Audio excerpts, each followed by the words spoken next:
Lesson 1, Home Goods Hunt. Morning, Anna. Have you heard about that new home goods store that just opened up? No, I haven't. Where is it located? It's just a few blocks over, near the coffee shop. I've been meaning to check it out. Ooh, that sounds like a great spot to find some new decor pieces. Exactly. I'm in the market for a few new throw pillows and maybe a nice vase or two. Same here. My living room could use a little sprucing up. Well, what do you say we head over there together? We could make a day of it. I'm in. We can browse, maybe grab a bite to eat afterwards. Klingt perfekt. Ich wette, Sie haben alle möglichen einzigartigen, erschwinglichen Artikel. Ich bin gespannt, was Sie haben. Das Einkaufen von Haushaltswaren ist eine meiner Lieblingsbeschäftigungen. Meins auch. Es ist einfach befriedigend, das perfekte kleine Etwas für Ihren Raum zu finden. Auf jeden Fall. Außerdem ist es eine großartige Möglichkeit, sich inspirieren zu lassen und neue Dekorationsideen auszuprobieren. Absolut. Sollen wir dann gehen? Ich bin bereit, nach Schätzen von Haushaltswaren zu suchen. Lass es uns machen. Das wird lustig werden. Ich habe das Gefühl, dass wir ein paar echte Juwelen finden werden. Lektion 2. Gemüsesorte. Guten Morgen, Anna. Ich habe über die Vorteile gelesen, mehr Gemüse zu essen. Wussten Sie das? Nein, habe ich nicht.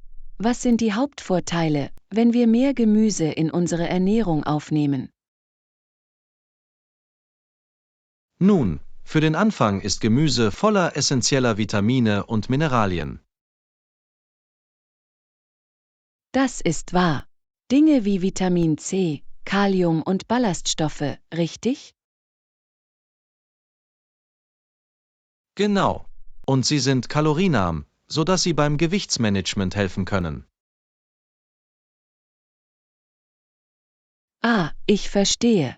Sie sind also eine großartige Möglichkeit, sich satt zu fühlen, ohne viele zusätzliche Kalorien zu sich zu nehmen. Auf jeden Fall. Außerdem unterstützen die Ballaststoffe in Gemüse die Verdauung und können sogar den Cholesterinspiegel senken. Wow, ich wusste nicht, dass Gemüse so viele gesundheitliche Vorteile hat. Was sind einige gute Optionen zum Ausprobieren? Blattgemüse wie Spinat und Grünkohl sind fantastisch. Brokkoli und Karotten sind ebenfalls sehr nahrhaft. Ich liebe auch gerösteten Rosenkohl. Sie haben so einen köstlichen, nussigen Geschmack. Einverstanden. Und vergessen Sie nicht das vielseitige Gemüse wie Zucchini und Paprika. Du hast recht, die Möglichkeiten sind endlos. Ich sollte auf jeden Fall versuchen, mehr Abwechslung zu essen. Absolut. Das Mischen mit verschiedenen Gemüsesorten macht die Sache interessant und sorgt dafür, dass Sie eine breite Palette an Nährstoffen erhalten. Ich bin überzeugt. Ich werde es mir zur Aufgabe machen, mehr Gemüse in meine Mahlzeiten aufzunehmen. Das ist toll, Anna. Dein Körper wird es dir danken. Gesundes Essen hat so viele wunderbare Vorteile. Ich freue mich darauf, neue Gemüserezepte zu entdecken und einige neue Favoriten zu finden. Danke für die Inspiration. Es war mir ein Vergnügen. Jederzeit, wenn Sie mehr über gesunde Ernährung sprechen möchten, freue ich mich, darüber zu sprechen. Lektion 3: Wasserabenteuer. Hey, Anna. Ich habe gerade mit ein paar Freunden über ihre Schwimmerlebnisse geschattet. Wusstest du, dass viele von ihnen Schwimmunterricht hatten? Oh wirklich? Das ist interessant. Mir war nicht bewusst, dass so viele deiner Freunde gerne schwimmen. Ja, es ist ziemlich cool. Einige von ihnen sind sogar zertifizierte Rettungsschwimmer geworden. Wow, das ist beeindruckend. Rettungsschwimmer zu sein, scheint eine so verantwortungsvolle Aufgabe zu sein. Auf jeden Fall. Sie müssen ein umfangreiches Training absolvieren, um alle Sicherheitsprotokolle und Rettungstechniken zu erlernen. Ich wette, das erfordert viel Hingabe und harte Arbeit. Schwimmen muss ein großer Teil ihres Lebens sein. Ganz gewiss. Sie sind wirklich begeistert davon und verbringen eine Menge Zeit im Wasser. Das kann ich mir vorstellen. Schwimmen ist eine so vielseitige Fähigkeit. Sie können sie für Fitness, Freizeit oder sogar als Karriere nutzen. Exakt. Und es ist eine großartige Möglichkeit, aktiv und gesund zu bleiben, besonders in den Sommermonaten. Ich stimme zu. Vielleicht sollte ich mir überlegen, selbst Schwimmunterricht zu nehmen. Es könnte ein lustiges neues Hobby sein. Ich finde das eine tolle Idee. Es ist nie zu spät zum Lernen. Ich bin sicher, du würdest es sehr schnell verstehen. Ja, ich lasse mich inspirieren, wenn ich all die Geschichten deiner Freunde höre. Das klingt wirklich lohnend. Ist es. Und das Beste daran ist, dass du es überall machen kannst, wo es einen Pool oder See gibt. So praktisch. Das ist wahr. In Ordnung, ich bin überzeugt. Ich werde prüfen, ob ich mich für einige Lektionen anmelden kann. Danke für die Empfehlung. Fantastisch. Ich freue mich, dass ich dich inspirieren konnte. Lass mich wissen, wie es läuft, wenn du anfängst. Werde ich tun. Ich freue mich darauf, einzutauchen, Wortspiel beabsichtigt. Haha, nett. Ich freue mich darauf, alles über ihre Wasserabenteuer zu erfahren. Lektion 4: Festliche Freuden. Hey Anna, ich habe darüber nachgedacht, bald ein kleines Treffen zu veranstalten. Irgendwelche Ideen für ein lustiges Thema oder einen Anlass? Oh, eine Feier. Es gibt so viele Möglichkeiten. Welche Art von Veranstaltung hatten Sie im Sinn? Nun, ich habe nächsten Monat Geburtstag, aber ich dachte auch an eine Einweihungsparty, da ich gerade in eine neue Wohnung gezogen bin. Eine Kombination aus Einweihungsparty und Geburtstag. Das ist eine gute Wahl.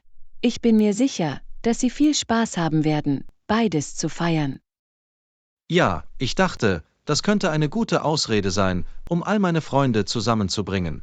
Außerdem freue ich mich darauf, mit den neuen Ausgrabungen zu prahlen. Ich wette, der Umzug in ein neues Zuhause ist immer ein so aufregender Meilenstein. Haben Sie mit der Planung von Dekorationen oder Aktivitäten begonnen? Noch nicht, aber ich bin offen für Vorschläge. Ich möchte eine wirklich unvergessliche Party daraus machen. Wie wäre es mit einem lustigen tropischen Thema? Du könntest Hawaii-Hemden, Leis und fruchtige Cocktails machen. Oh, die Idee gefällt mir. Es wäre perfekt für das Sommerwetter. Und ich kann mir absolut vorstellen, dass meine Freunde in die Inselatmosphäre eintauchen. Unbedingt. Und Sie könnten sogar eine Mahlzeit im Luau-Stil mit gerösteter Ananas, Kokosreis und gegrilltem Hähnchen zu sich nehmen. Lecker, das klingt köstlich. Ich werde hungrig, wenn ich nur daran denke. Haha, nun, du musst dafür sorgen, dass du mir einen Teller sparst. Ich helfe Ihnen gerne dabei, alles zusammenzustellen. Wirklich? Das wäre unglaublich, Anna. Ich könnte definitiv eine zusätzliche Hand bei der ganzen Planung gebrauchen. Natürlich. Es wird so viel Spaß machen, deinen großen Tag stillvoll zu feiern. Lass mich einfach wissen, was ich tun kann, um zu helfen. Du bist der Beste. Ich weiß das wirklich zu schätzen. Diese Party wird unvergesslich, das spüre ich. Ich bin mir sicher, dass es so sein wird. Ihre Gäste haben das Glück, einen so fürsorglichen Gastgeber wie Sie zu haben. Oh, Mist. Also, ich gebe mein Bestes. Ich kann es kaum erwarten zu sehen, wie alles zusammenkommt. Lektion 5. Eine helfende Hand reichen. Hey Anna, kann ich dich etwas fragen? Klar, John, was ist los? Nun, mein Vater hatte in letzter Zeit eine schwierige Zeit und ich habe versucht, ihm zu helfen, wo ich kann. Oh, es tut mir leid, das zu hören. Es ist toll, dass du mich so unterstützt. Ja, das macht mir überhaupt nichts aus. Er war immer für mich da, also erwidere ich den Gefallen gerne. Das ist wirklich bewundernswert, John. Ich bin sicher, er weiß es wirklich zu schätzen, dass Sie sich die Zeit nehmen, um zu helfen. Das hoffe ich. Ich will nur sicher gehen, dass er weiß, dass ich hinter ihm stehe, weißt du? Absolut. Familie ist so wichtig und es ist wunderbar, dass ihr beide eine so enge Beziehung habt. Auf jeden Fall. Und um ehrlich zu sein, finde ich, dass es mir auch gut getan hat, ihm zu helfen. Oh, wie geht das? Nun, es gibt mir ein Gefühl von Zielstrebigkeit und es ist wirklich lohnend zu sehen, wie es ihm langsam besser geht. Das ist ein gutes Argument.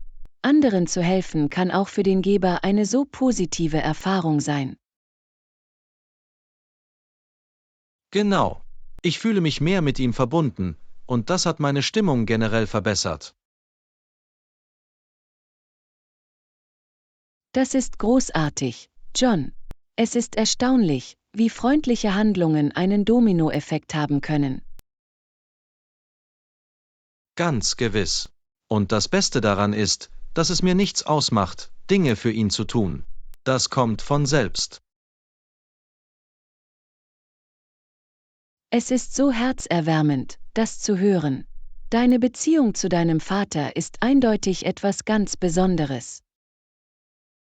Das ist es, und dafür bin ich jeden Tag dankbar.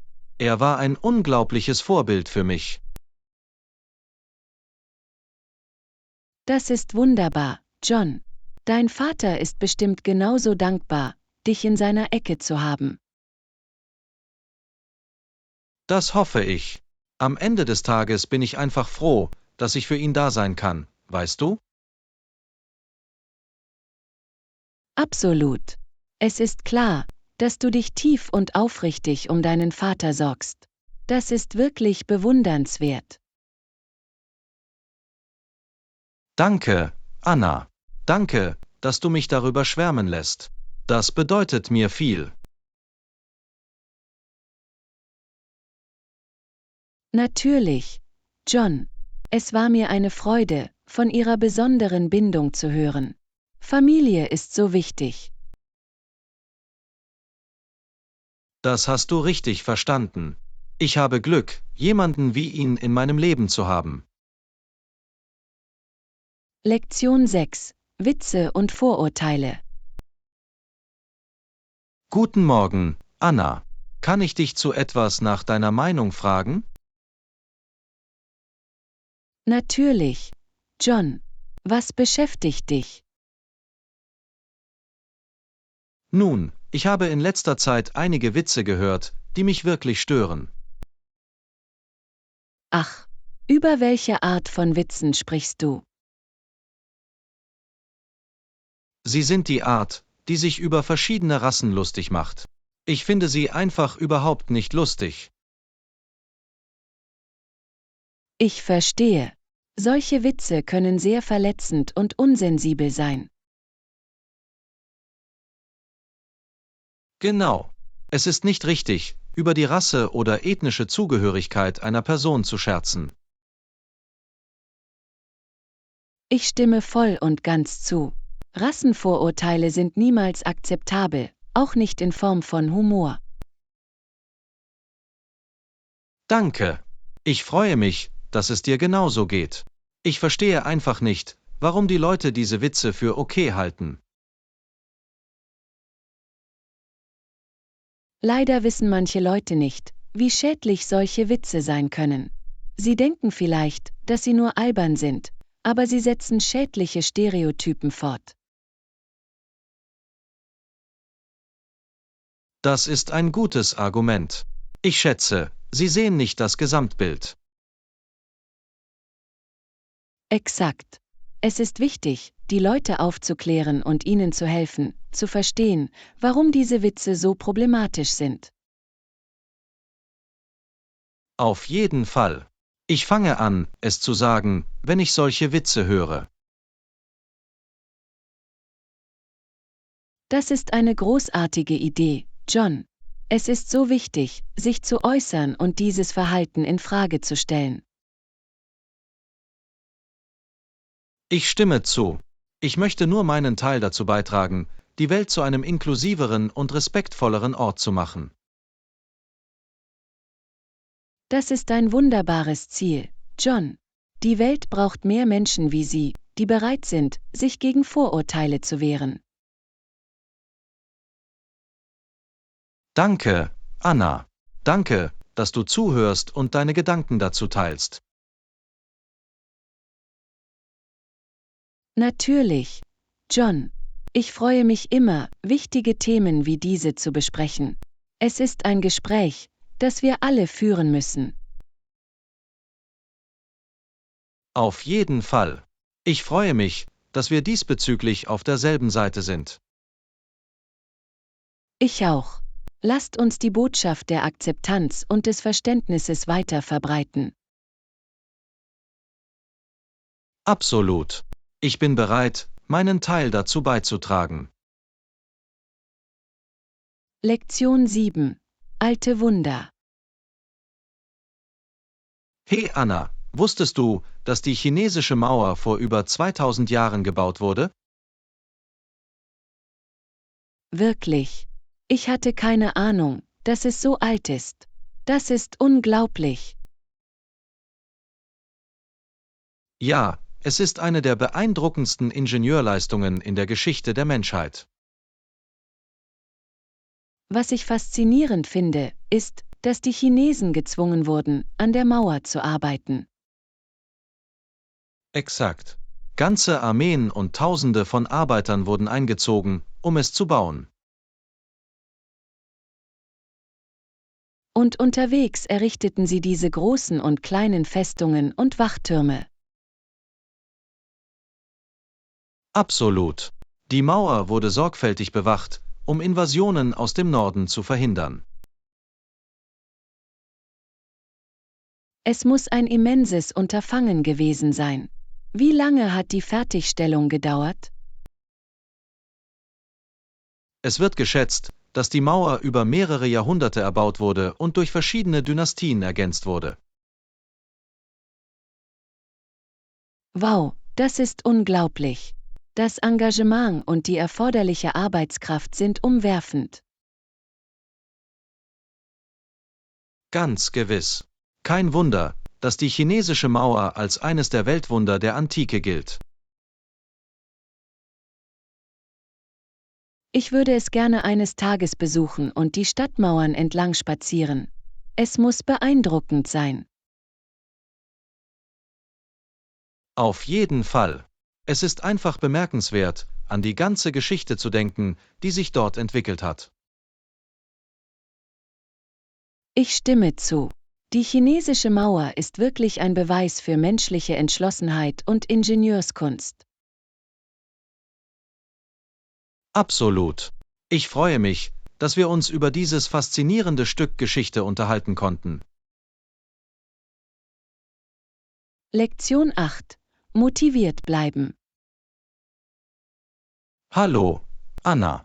Kann ich dich nach etwas fragen? Sicher, John. Was beschäftigt dich? Nun, ich habe versucht, bei einem meiner persönlichen Ziele Fortschritte zu machen, aber ich verliere langsam die Motivation. Ich verstehe. Es kann wirklich schwierig sein, motiviert zu bleiben, besonders wenn es um langfristige Ziele geht. Exakt.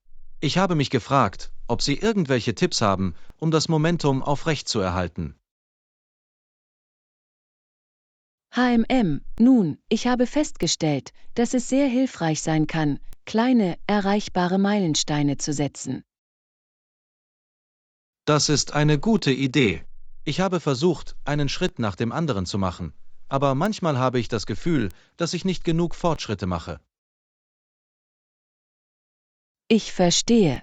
Es ist wichtig, diese kleinen Erfolge zu feiern, auch wenn sie sich nicht so wichtig anfühlen wie das große Ganze.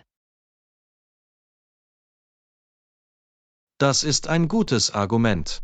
Ich sollte wahrscheinlich mehr darauf achten, meine Fortschritte anzuerkennen, auch wenn sie schrittweise sind. Absolut. Und sei nicht zu hart zu dir selbst, wenn du Rückschläge erleidest.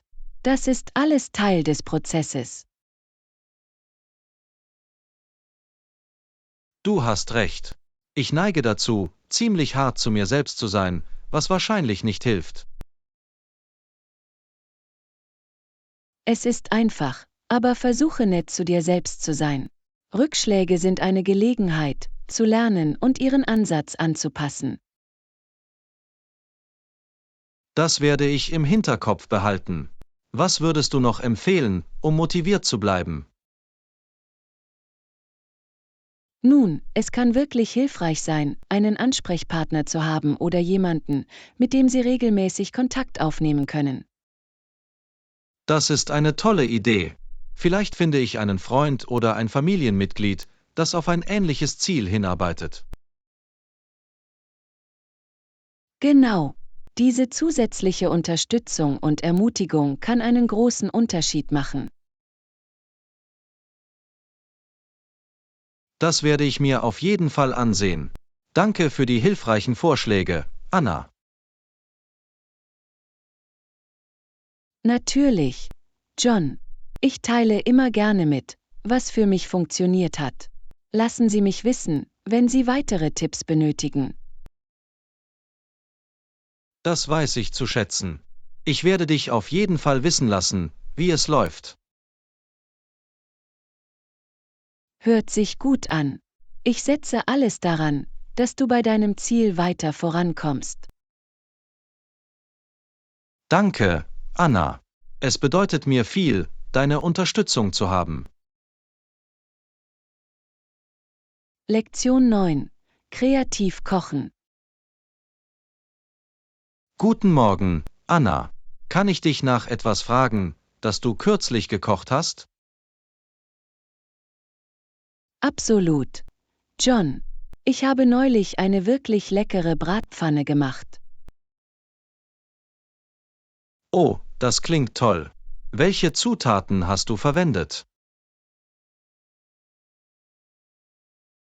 Nun, ich habe mit etwas Tofu angefangen, eine Vielzahl von frischem Gemüse hinzugefügt und dann alles mit Sesamöl gewürzt. Tofu und Gemüse, das ist eine ziemlich gesunde Kombination. Auf jeden Fall. Ich versuche, mehr pflanzliche Proteine und frische Produkte in meine Mahlzeiten aufzunehmen. Das ist großartig. Hast du ein Lieblingsrezept für Pfannengerichte oder verwechselst du es? Eigentlich schalte ich es gerne ein.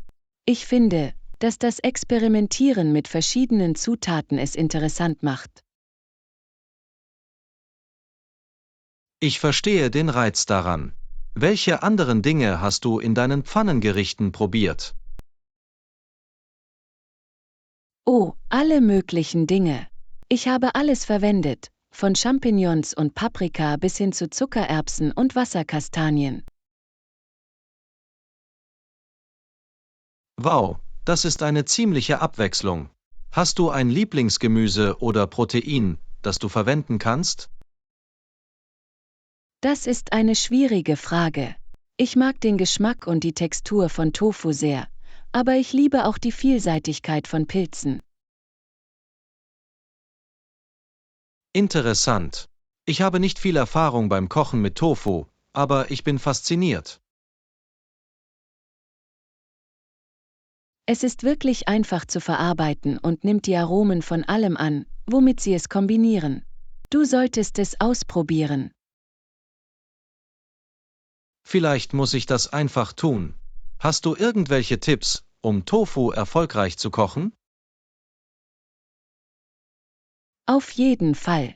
Ich würde empfehlen, es zu pressen, um überschüssige Feuchtigkeit zu entfernen, und es dann anzubraten oder zu backen, um eine schöne knusprige Außenseite zu erhalten.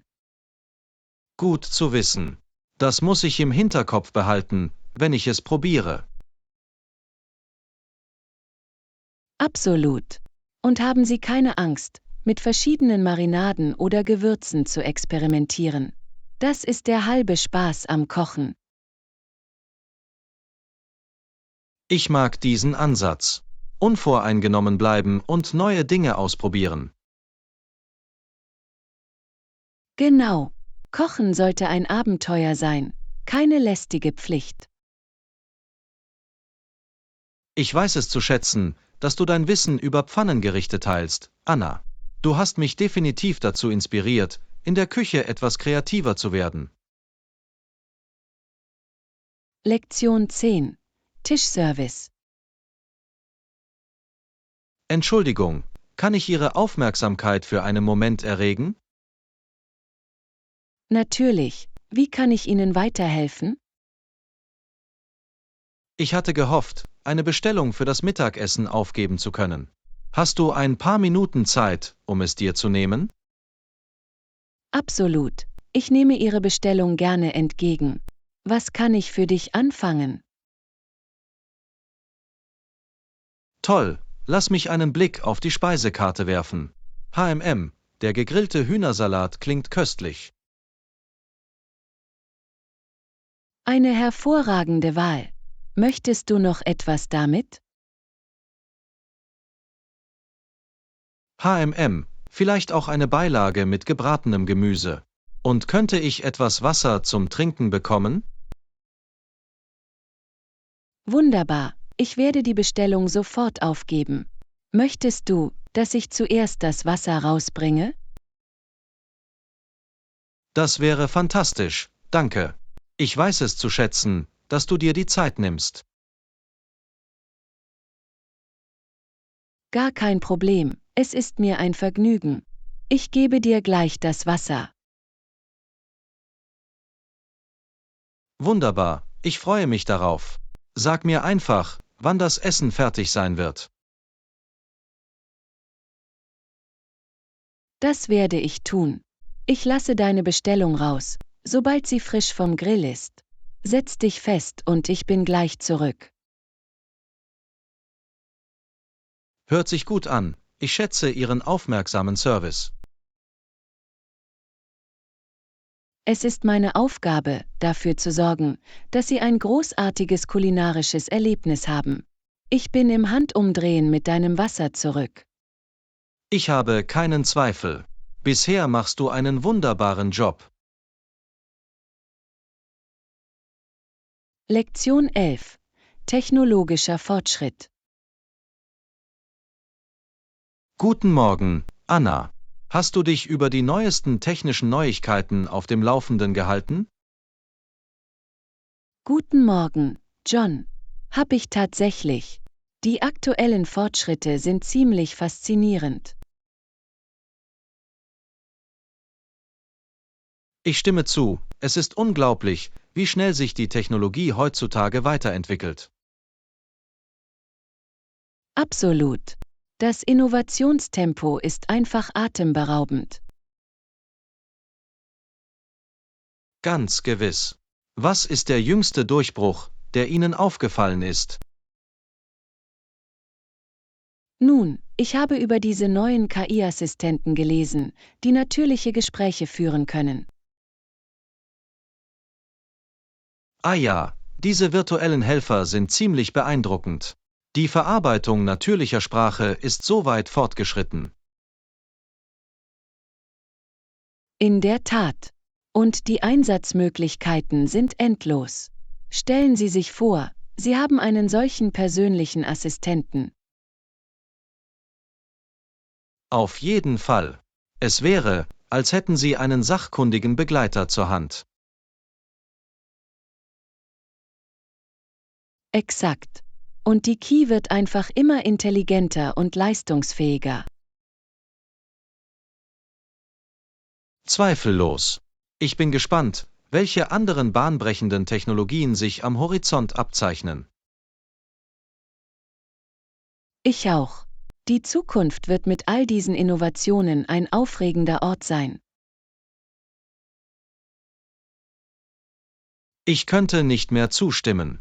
Das ist wirklich eine bemerkenswerte Zeit, um am Leben zu sein. Absolut. Technologie verändert die Welt um uns herum wirklich. Es ist eine unglaubliche Zeit des Fortschritts. Ich kann es kaum erwarten zu sehen, was als nächstes kommt. Lektion 12. Airline-Upgrades. Entschuldigung, Anna, haben Sie einen Moment Zeit, um über Airline-Upgrades zu sprechen? Natürlich. John, ich gebe Ihnen gerne einige Informationen dazu. Großartig. Ich hatte gehofft, mein Ticket für einen bevorstehenden Flug in die Business Class hochstufen zu können. Ah, ich verstehe. Nun, die Kosten für ein Upgrade können je nach Fluggesellschaft und Route stark variieren. Das habe ich mir gedacht. Haben Sie einen allgemeinen Überblick über die typischen Upgrade-Gebühren? Es hängt wirklich davon ab, aber ich würde sagen, die meisten Inlandsflüge liegen im Bereich von 100 bis $300.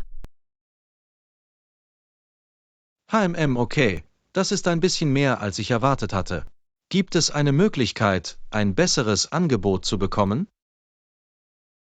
Nun, eine Möglichkeit besteht darin, eher nach ermäßigten Business-Class-Tarifen als nach einem Upgrade zu suchen. Ah, ich verstehe. Das ist eine interessante Idee. Was ist da der Unterschied? Die ermäßigten Business-Class-Tickets sind manchmal günstiger als ein Upgrade auf einen Ökonomietarif. Interessant, das muss ich mir ansehen.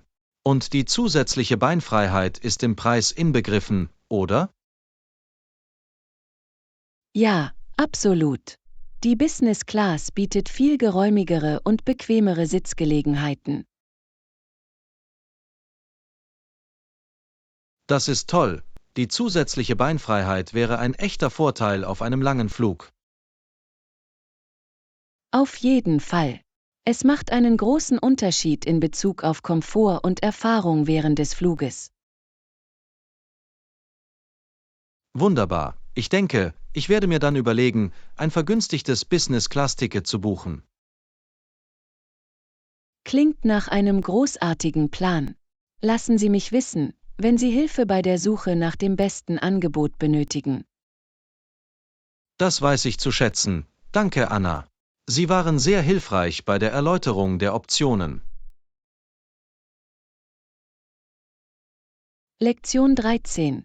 Die eigene wahre Berufung finden. Guten Morgen, Anna. Ich habe in letzter Zeit viel über die Karrierewege der Leute nachgedacht. Ach, was bringt dich dazu, über dieses Thema nachzudenken, John? Nun, ich habe diesen Artikel über Norman Bethune, den berühmten kanadischen Arzt, gelesen. Es brachte mich dazu, darüber nachzudenken, wie Menschen ihr wahres Lebenswerk entdecken. Das ist ein faszinierendes Thema. Was stand in dem Artikel über Bethunes Reise? Offenbar versuchte er sich an allen möglichen Dingen, bevor er endlich seine wahre Berufung in der Medizin erkannte. Interessant. Ich kann mir vorstellen, dass das für viele Menschen eine gemeinsame Erfahrung ist. Auf jeden Fall. Es kann Zeit und Erkundung erfordern, um herauszufinden, wo unsere Leidenschaften wirklich liegen. Absolut. Wir kennen unseren Zweck nicht immer sofort. Exakt. Bethune schien eine Weile damit zu kämpfen, bevor es Klick machte. Aber als er seine Berufung in der Medizin gefunden hatte, konnte er eine solche Wirkung erzielen, oder? Absolut. Er wurde dieser berühmte Arzt und Menschenfreund.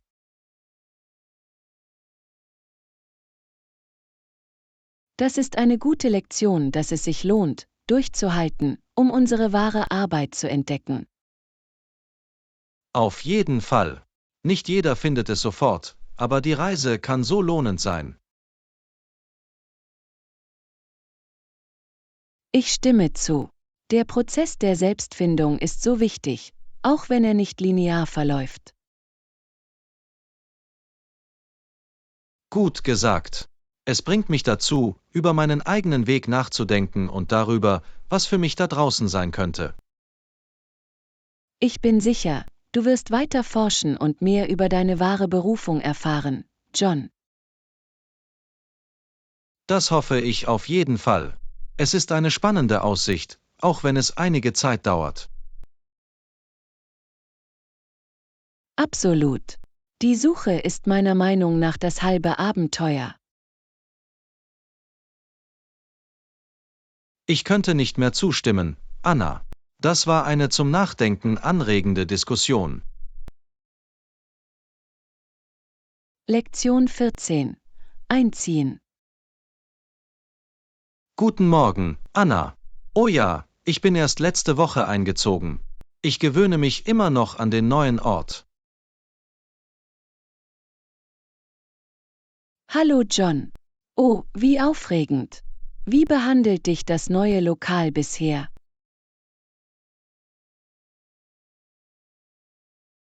Es war eine Anpassung, aber ich gewöhne mich langsam an.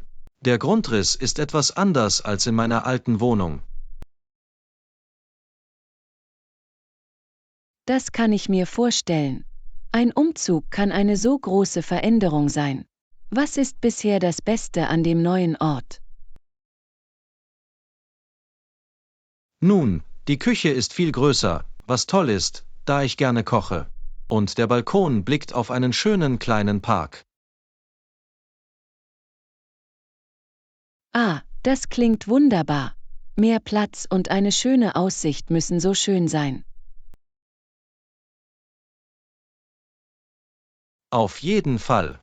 Obwohl, ich werde sagen, das Auspacken all dieser Kisten ein Wurkut war. Ich wette, ein Umzug ist immer so eine lästige Pflicht. Hattest du schon Zeit, die Nachbarschaft zu erkunden? Ein bisschen. Ich habe gleich um die Ecke ein tolles kleines Café gefunden, das einen fantastischen Cappuccino zubereitet. Oh, ein neues Lieblingscafé, das ist immer ein gutes Zeichen, wenn man an einen neuen Ort zieht. Absolut.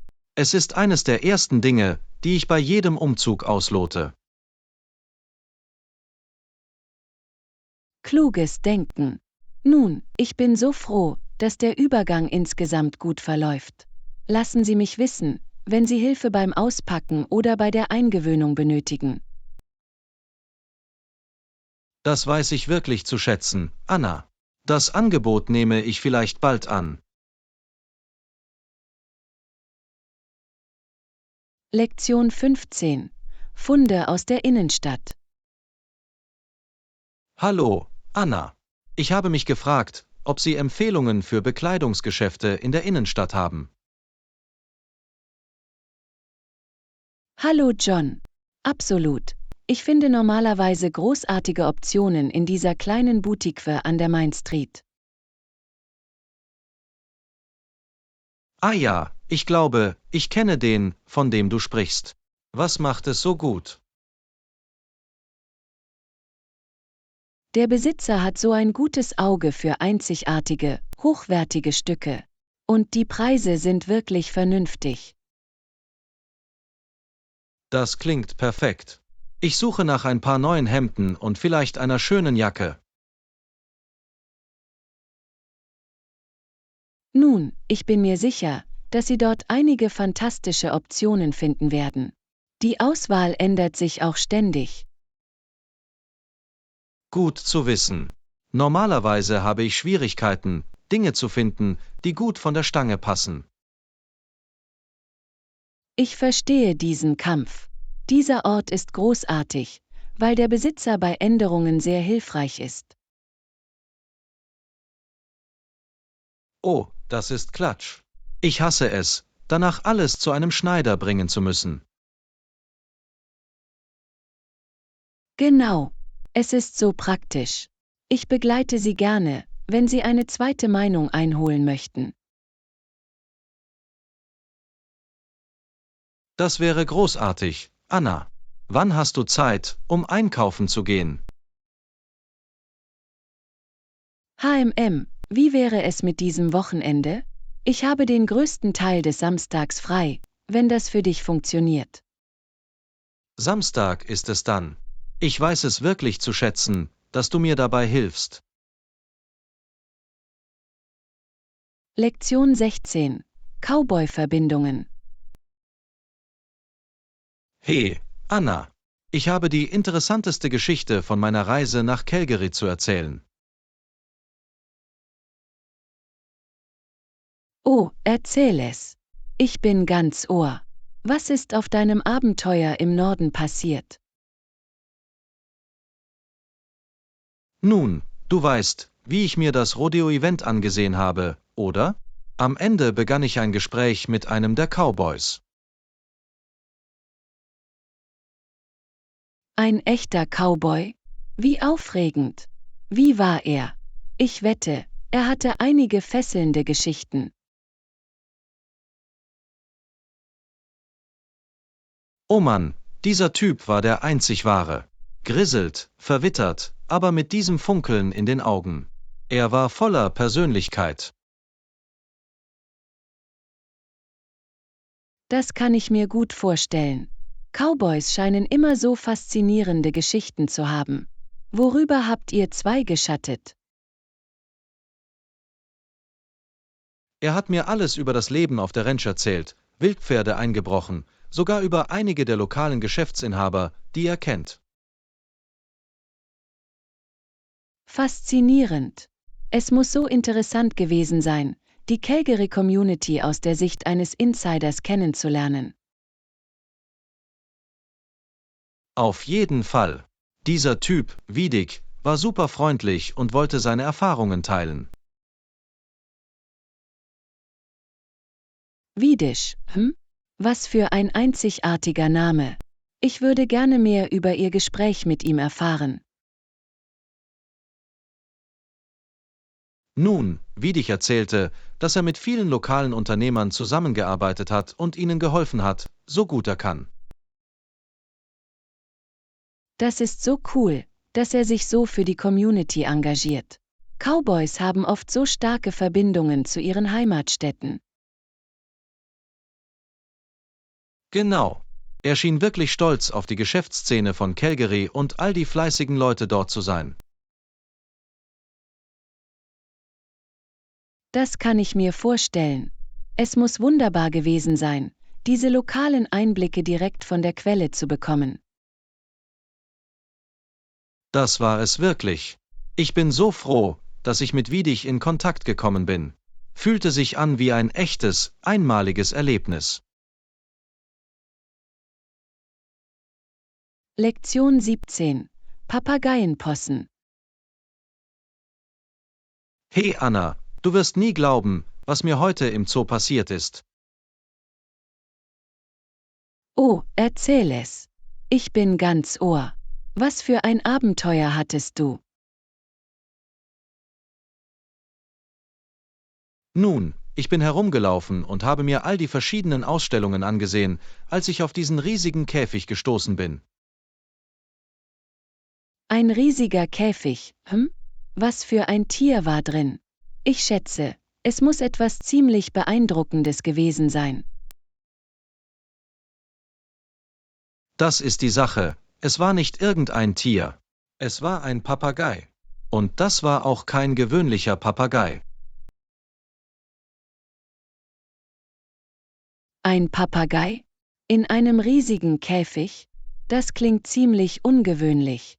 Was hat diesen Papagei so besonders gemacht? Das Ding war gigantisch. Ich meine, ich habe schon früher Papageien gesehen, aber noch nie einen so großen. Es muss über 2 Fuß hoch gewesen sein. Wow, ein Papagei in dieser Größe? Das kann ich mir nicht einmal vorstellen. Was hat es gemacht, als du dich dem Käfig genähert hast?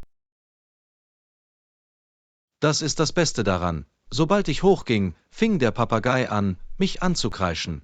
Es war, als würde es versuchen, ein Gespräch zu beginnen. Haha, ein gesprächiger Papagei. Ich wette, das war eine tolle Erfahrung. Was hast du getan? Hast du darauf zurückgesprochen? Darauf kannst du wetten. Ich fing an, ihre Rufe nachzuahmen, um zu sehen, ob wir ein wenig hin und her gehen könnten. Auf keinen Fall. Hast du dich wirklich mit dem Riesenpapagei verlobt? Ich bin beeindruckt. Seid ihr beide Freunde geworden? Ich glaube, dass wir das in gewisser Weise getan haben. Als ich ging, tauschten der Papagei und ich alle möglichen Quietschgeräusche aus. Das ist unglaublich. Was für eine einzigartige Begegnung. Ich wünschte, ich hätte dabei sein können, wie du mit dem gefiederten Riesen kommunizierst. Es war definitiv eines der unvergesslichsten Erlebnisse, die ich im Zoo gemacht habe. Ich kichere immer noch über diesen gesprächigen Papagei. Lektion 18. Voller Terminkalender. Guten Morgen, Anna. Sag mal, ich wollte dich fragen, wie schaffst du es, alles in deinen Tag zu integrieren? Weißt du, es geht nur darum, ein gutes Gleichgewicht zu finden. Ich versuche organisiert zu bleiben und die wichtigsten Dinge zu priorisieren.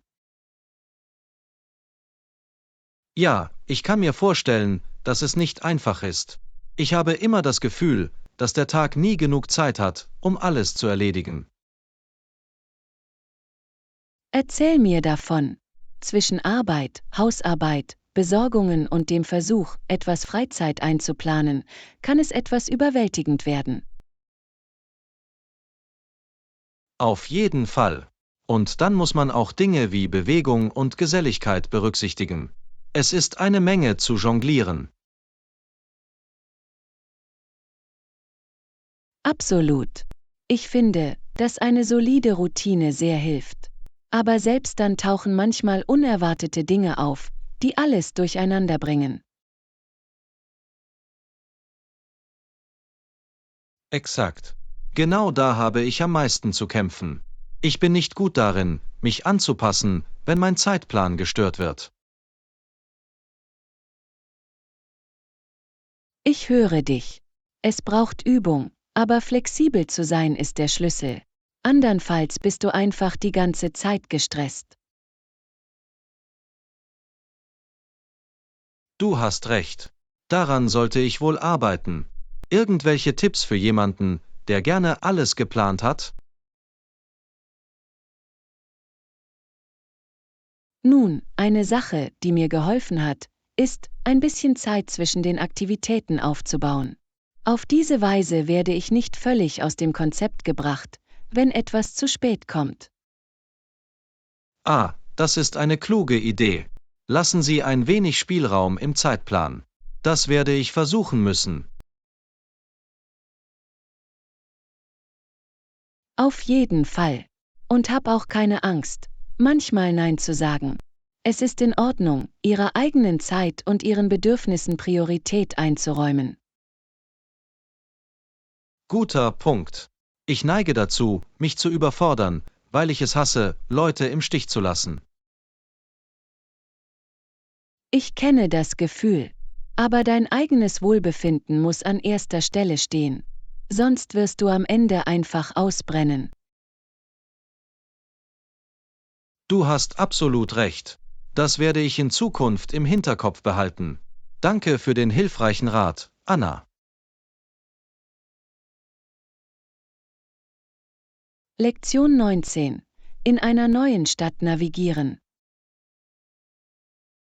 Hey Anna, ich bin gerade in eine neue Stadt gezogen und finde es ein bisschen schwierig, Leute kennenzulernen. Irgendwelche Tipps? Oh, ich war dort. Ein Umzug an einen neuen Ort kann definitiv schwierig sein, besonders wenn Sie niemanden kennen. Aber es gibt Möglichkeiten, es einfacher zu machen. Das ist beruhigend zu hören. Welche Dinge haben Sie als hilfreich empfunden? Nun, eine Sache, die mir wirklich geholfen hat, war, mich in der lokalen Gemeinschaft zu engagieren. Ich bin einem oder zwei Clubs beigetreten und habe angefangen, mich freiwillig zu engagieren. Das ist eine tolle Idee. Welcher Art von Clubs bist du beigetreten? Ich habe ein paar verschiedene ausprobiert, eine Wandergruppe, einen Buchclub und sogar eine Freizeitsportliga.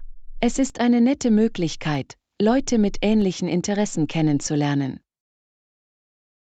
HMM, eine Sportliga klingt lustig. Ich bin immer bereit, aktiv zu werden. Irgendwelche anderen Vorschläge? Absolut. Ich fand auch, dass es sehr nützlich sein kann, mich in den sozialen Medien zu präsentieren. Tritt lokalen Facebook-Gruppen oder meetup.com bei. Oh, das ist ein kluger Schachzug. Das muss ich überprüfen. Ich bin aber definitiv der Typ, der persönliche Interaktion bevorzugt.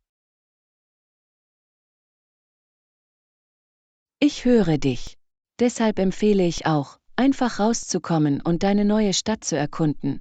Gehe zu lokalen Veranstaltungen, probiere neue Restaurants aus, chatte mit dem Barista in deinem Lieblingscafé. Oh, das klingt nach einer guten Möglichkeit, ein Gefühl für die lokale Atmosphäre zu bekommen.